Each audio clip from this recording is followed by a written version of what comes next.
चलिए, हाँ देखिएगा, अभी आप लोग को साइंस पेपर का एग्जाम हुआ आज आप लोग को, है ना। तो साइंस पेपर में जिसका ए है, बी है, सी है, डी है या एच है, जे है, जो भी है ना, प्रश्न कोट सेट जो भी है वो सब के लिए हम बता रहे हैं, है ना। क्योंकि सबका सेट अलग अलग होता है लेकिन आंसर सेम होना चाहिए, है ना। तो सिर्फ हम आंसर बोल रहे हैं, आप लोग आंसर अपना अपना जो भी एग्जाम दिए हैं वो अपना मिला लीजिएगा, कितना सही गया कितना गलत है ना। अभी हम सेट एज का लिए हुए हैं, है ना, इसी से हम अभी सॉल्यूशन कर रहे हैं। और बाकी जो है अपना आंसर सब मिला के अपना सब मार्क लगा लीजिएगा। देखिए, पहला प्रश्न इसमें दिया हुआ है, धोबिया सोडा का रासायनिक सूत्र। धोबिया सोडा का रासायनिक सूत्र क्या होता है? Na2CO3 इंटू 10:2, है ना। ये आंसर हो गया आपको राइट। धोबिया सोडा का रासायनिक सूत्र Na2CO3 इंटू 10:2। हम डायरेक्ट बता रहे हैं, शॉर्ट टाइम में बता रहे हैं, आपको टाइम मेरे पास नहीं है। देखिए जल्दी बता रहे हैं, आप लोग मिला लीजिए फटाफट। फिर दूसरा क्वेश्चन है इसमें, निम्नलिखित में कौन अधातु है? निम्नलिखित में कौन अधातु है? 4 ऑप्शन आ रहा है, यानी कि Cu, Fe और फास्फोरस और ये नहीं, तो ये पी हो जाएगा। तो आंसर हो जाएगा पी। आंसर क्या हो जाएगा? पी हो जाएगा, फास्फोरस हो जाएगा। ठीक, आगे हम बढ़ते हैं। तीसरा क्वेश्चन है, कैल्शियम की परमाणु संख्या। कैल्शियम की परमाणु संख्या 20 होता है। कितना होता है छोटू? कितना होता है? 20, है ना। कैल्शियम का परमाणु संख्या 20 होता है। फिर अगला क्वेश्चन है, मेंडलीफ की आवर्त सारणी में वर्गों की संख्या। मेंडलीफ की आवर्त सारणी में वर्गों की संख्या होता है टोटल 10। कितना होता है? 10। अभी मार्कर नहीं पूरा, थोड़ा सा मार्कर मोटा वाला खत्म हो गया, मोटा वाला आएंगे फिर देखते हैं। हाँ, तो मेंडलीफ की आवर्त सारणी में आवर्तों की संख्या कितना? 10 होता है। कितना होता है? 10।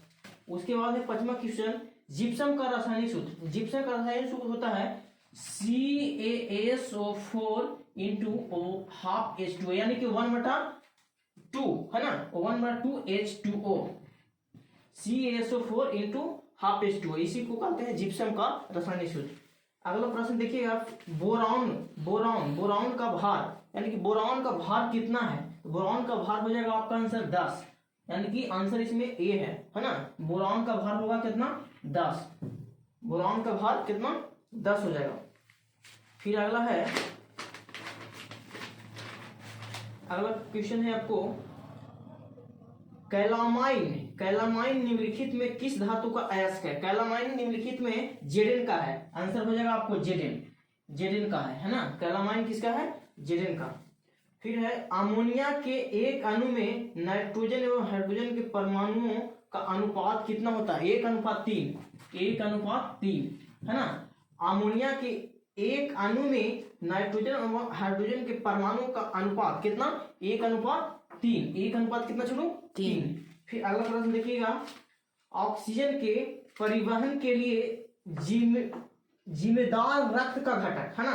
ऑक्सीजन के परिवहन या ऑक्सीजन का जो प्रवाह होता है उसके लिए जिम्मेवार घटक कौन होता है? तो आरबीसी, है ना।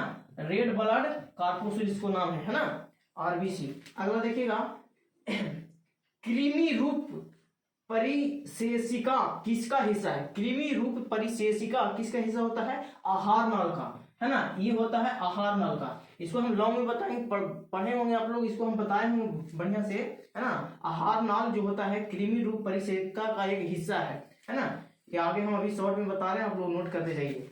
आहार नाल का है। अगला क्वेश्चन है, प्रकाश की ओर प्रयोग, है ना। प्रकाश की ओर परोह की गति क्या कहलाता है? प्रकाशानुवर्तन। प्रकाश की ओर परोह की गति क्या कहलाता है? प्रकाशानुवर्तन। ठीक ना, क्या कहलाता है शुरू? प्रकाशानुवर्तन। अगला क्वेश्चन है, किसमें बचने के लिए आयोडीन युक्त नमक का प्रयोग की सलाह दी जाती है ना। यानी कि किसमें बचने के लिए आयोडीन युक्त नमक का प्रयोग की सलाह दी जाती है? तो इसको घेघा हो जाएगा, है ना। घेघा हो जाएगा, आंसर क्या हो जाएगा? घेघा। अगला क्वेश्चन है, मनुष्य में कपाल तंत्रिकाओं की संख्या कितना जोड़ी? 22, यानी कि 12 जोड़ी, है ना। कितना हो जाएगा कपाल के? 12 जोड़ी। 12 जोड़ी। मनुष्य में कपाल तंत्रिकों की संख्या कितना होता है? 12। तो 12 के वो 24 वो, है ना। 12 जोड़ी, है ना। 24 भी लिख सकते हैं, कोई दिक्कत नहीं है। अगला है, मस्तिष्क का कौन सा भाग में गंध पहचानने का केंद्र होता है? इसमें कहा है, बहुत अच्छा क्वेश्चन आया है, मस्तिष्क का कौन सा भाग में, यानी कि ये मस्तिष्क जो होता है उसमें कौन सा भाग होता है जिसमें गंध पहचानने का केंद्र माना जाता है ना? तो पश मस्तिष्क में यानी कि गंध पहचानने का केंद्र होता है। अगला प्रश्न है, प्रथम मासिक धर्म चक्र प्रकट होता है। प्रथम मासिक चक्र जो प्रकट होता है उसको हम क्या कहते हैं? तो उसको कहते हैं मासिक चक्र, है ना? उसको क्या कहते हैं? मासिक चक्र। आंसर याद रखिए, आप लोग जो मैंने आप लोग को जो सेट में आंसर ये दिखाई दे रहा है उसको आप लोग टिक लगा लीजिए, है ना? मासिक चक्र।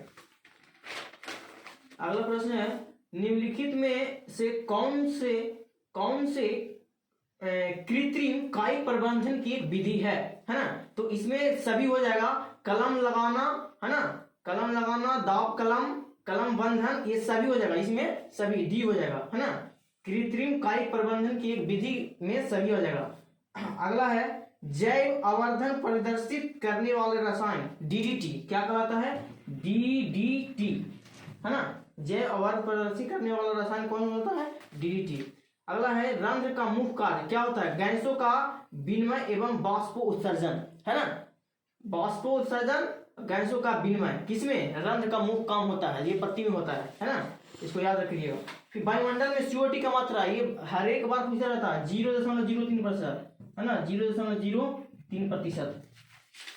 अगला प्रश्न देखिएगा, पौधों में उत्सर्जित पदार्थ है। पौधों में उत्सर्जित पदार्थ किसमें? मैंने इनमें सभी हो जाएगा, लाइटिन, रेजिन, गोम, है ना? इसमें सभी हो जाएगा। फिर डायलिसिस मशीन द्वारा रक्त का शुद्धिकरण की प्रक्रिया क्या कहलाता है? हेमोडायलिसिस, है ना? हेमोडायलिसिस।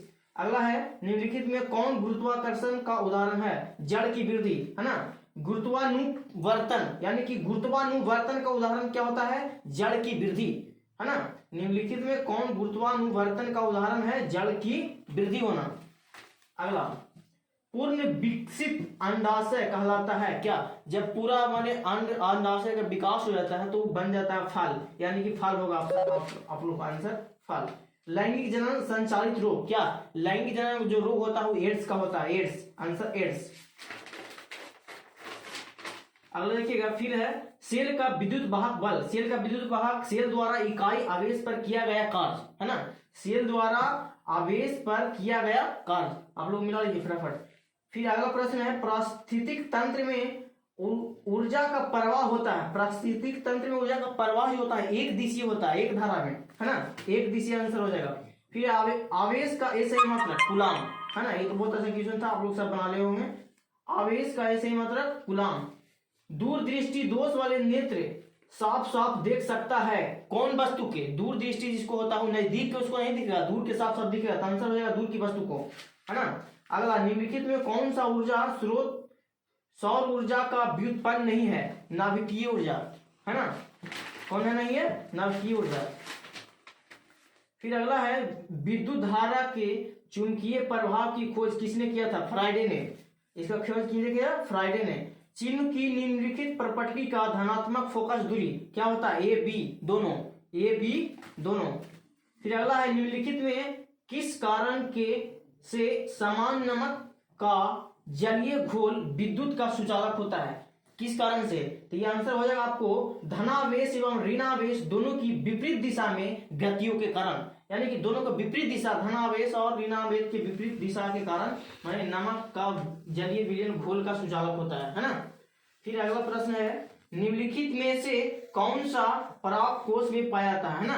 निम्नलिखित में कौन पराग कोश में पाया जाता है? तो पराग कोश में पाया जाने वाला परागकण, ये हम कई एक बार आप लोग को बताए हैं, मुफ्तीगंज में क्लास लेते तो उसमें बताए हैं आप लोग को, है ना? जो हाई स्कूल है उसमें लिए थे। तो अगला है, निम्नलिखित में कौन सा पादप हार्मोन नहीं है? इसमें से कौन पादप हार्मोन नहीं है? ऑक्सीटोसिन, ये है क्या है? ऑक्सीटोसिन निम्नलिखित में पादप हार्मोन ये नहीं है। ऑक्सीन है, एथिलीन है, साइटोकाइनिन है, ये सब है, लेकिन ऑक्सीटोसिन ये नहीं है पादप हार्मोन, ठीक ना? ऑक्सीटोसिन। अगला प्रश्न है, अलैंगिक जनन की विधि है। अलैंगिक जनन की विधि इनमें सभी, मुकुलन हो जाएगा, विखंडन हो जाएगा, बीजाणु जनन हो जाएगा, इनमें सभी। अगला प्रश्न है, मेंडल ने अपने प्रयोगों के लिए किस पौधों का चयन किया? मटर का पौधा, याद रखिएगा ये मटर का पौधा था। मटर का पौधा का प्रयोग सबसे पहले मेंडल ने किया था। निम्नलिखित में किसको जीव विज्ञान के पिता, फादर ऑफ बायोलॉजी, बता दिए थे, बहुत बढ़िया से बताया था आप लोग को, बायोलॉजी चाहिए चालू किया चाहिए। हाँ, अरस्तु को, है ना, किसको कहा जाता है? अरस्तु को। मानव युग्मक में लिंग गुणसूत्रों की संख्या केगो? 2 गो, आंसर 2। प्रकाश संश्लेषण की प्रकाश अभिक्रिया होती है क्लोरोप्लास्ट के स्पेक्ट्रम में, क्लोरोप्लास्ट के स्पेक्ट्रम में। फिर अगला प्रश्न है, गुर्दों में उत्पादित मूत्र अस्थायी रूप से क्या होता है? संग्रहित होता है। किसमें? मूत्राशय में। किसमें संग्रहित होता है? मूत्राशय में। अगला प्रश्न है आप लोग को, सघन माध्यम से विरल माध्यम में गमन करने पर आपतन कोण, यानी कि आपतन कोण I बराबर नॉट इक्वल टू 0 और आपतन कोण R के संबंध हो क्या? यानी कि ये बताए थे कोण I बराबर कोण R। चलिए अगला है, निर्देशांक चिन्ह पर पट्टी से सभी दूरियां मापी जाती है। किसमें? ध्रुव से, है ना, ध्रुव से मापी जाती है। अगला प्रश्न है आप लोग को, निम्नलिखित में से किस धातु से सोलर सेल बनाया जाता है? सिलिकॉन से, है ना, सिलिकॉन से सोलर सेल का निर्माण किया जाता है। लघु पतन के समय परिपथ का प्रतिरोध बहुत कम हो जाता है, बहुत कम हो जाता है। अगला प्रश्न है इसमें, 100 वाट 220 वाट के एक बल्ब के आंकड़े 100 विभवांतर के आरोपित करने पर प्रवाहित विद्युत धारा होगी। इनमें कोई नहीं आंसर है। आप लोग को आंसर आ रहा है इसमें 5/6, है ना, तो कोई नहीं है 5/6, तो इसमें से कोई नहीं आंसर हो जाएगा, है ना। यानी कि 100 वाट 220 वोल्ट का जो एक बल्ब होता है आंकड़ा, तो 100 विभवांतर का आरोपित करने वाला प्रवाहित विद्युत धारा, ये आप लोग को मान निकाल कर आपको 5/6 आ रहा है ना, तो इसमें से कोई नहीं आंसर होगा। फिर अगला है, विद्युत बल्ब के फिलामेंट का द्वार यानी कि द्रव क्या होता है? विद्युत बल्ब के फिलामेंट का द्रव होता है टंगस्टन का। किसका होता है छोटू? टंगस्टन का। फिर अगला है, प्रकाश का न्यूनतम तरंग कितना होता है? 100 nm, है ना, 100 nm। अगला फिर है, विद्युत प्रतिरोध के कारण चालक में उत्पन्न होता है क्या? ऊष्मीय प्रभाव। किसी गोलीय दर्पण की फोकस दूरी +20 सेंटीमीटर है यदि गोलीय दर्पण किस प्रकार का है? यह माने 20 होगा तो वो हो जाएगा अवतल। क्या होगा? अवतल। फिर है, समतल दर्पण द्वारा बना प्रतिबिंब क्या होगा? काल्पनिक। फिर है, निम्नलिखित में दर्पण सूत्र आप लोग पढ़े होंगे 1/v + 1/u + 1/1, लेकिन उल्टा कर दिया, खाली 1/v बराबर हो जाएगा क्या? 1/v + 1/u, यानी कि इसमें ऑप्शन दिया है बी, है ना। फिर है, किसी समतल दर्पण द्वारा आवर्धन क्या होता है? 0 होता है। समतल दर्पण आवर्धन 0 होगा।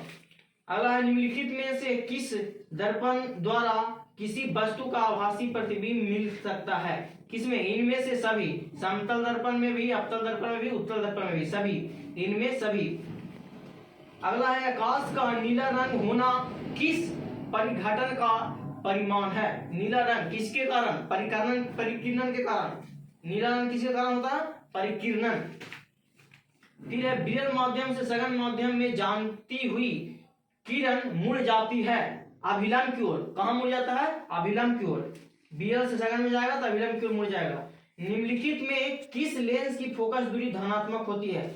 निम्नलिखित में किस लेंस की फोकस दूरी धनात्मक होती है? तो उत्तल लेंस की। ये हम डायरेक्ट बता रहे हैं, फिर आप लोग मिला लीजिएगा। हमसे भी कोई अगर गलती हो रहा है तो आप लोग उसमें मिला लीजिएगा। हम डायरेक्ट बताते जा रहे हैं फटाफट, टाइम नहीं है। किस पीएच मान वाले विलयन सबसे अधिक क्षारीय होता है ना? किसका होता है? पीएच बराबर 11, है ना, 11 का होता है सबसे अधिक। फिर चूना जल का रासायनिक सूत्र क्या होता है? Calcium hydroxide. चूना जल का रासायनिक नाम कैल्शियम हाइड्रोक्साइड होता है। फिर है, निम्नलिखित में सोडा एड का सूत्र CaCl2। इसको याद रखिएगा, नया नाम दिया आप लोगों को, CaCl2। निम्नलिखित में कौन ग्लोबल लवण का सूत्र है? ग्लोबल लवण का सूत्र Na2SO4 × 7H2O। Na2SO4 × 7H2O। ये भी मार्कर नहीं काम कर रहा, इसीलिए नहीं लिख रहे हैं हम लोग। हाँ, निम्नलिखित में सूचक कौन है? संश्लेषित सूचक कौन है छोटू? मेथिल और ऑरेंज को बोला जाता है। आप लोग को इसमें लिखा हुआ है निम्नलिखित में संश्लेषित सूचक कौन है?